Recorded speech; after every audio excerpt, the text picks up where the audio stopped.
Mijn naam is Dennis Carines. In dit bedrijf ben ik 22 jaar werkzaam. En sinds 4 jaar is het van mezelf. Dus heel veel ervaring op die voordat ik het skip al in de roer naar haren mooi.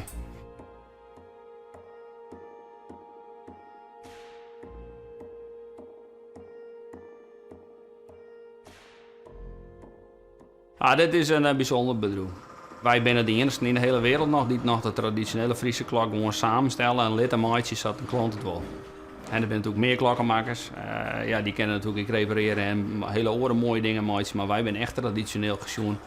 Ja, nog de enige. Ja, ontzettend groot. Ja, dat is, maar ja, omdat het voor mij al een beetje gewoon is, al 22 jaar in mijn leven natuurlijk. Dus dan op een gegeven moment dan is het gewoon. Alleen elke dag het fluitje te door hier.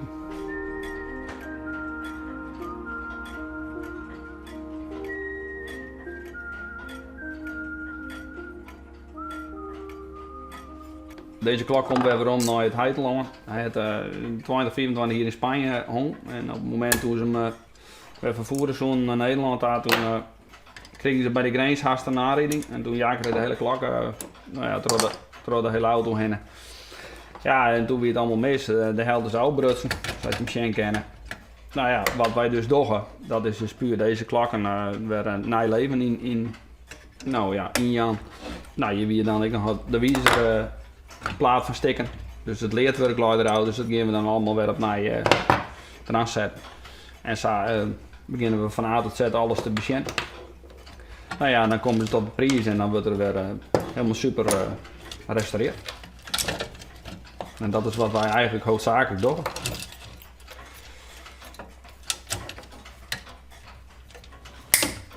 Ja, wij bouwden rond 2005 tot 2007 ongeveer een 60 per jaar.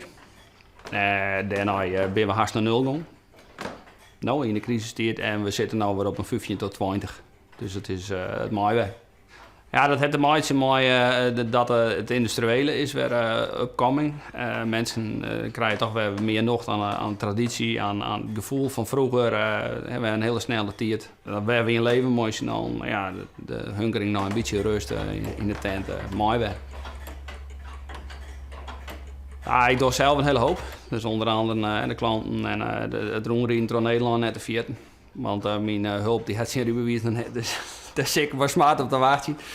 Nee, maar dan kennen we dat ik veel zet. Maar ik ben eigenlijk vliegende kip. Ik doe alles. Ik maak de restauraties klaar voor de schilder. En uiteindelijk doe ik zelf de restauraties. De oerwerk maak ik zelf oud. En dus de nijlagers, sporen, kettingen, een heleboel.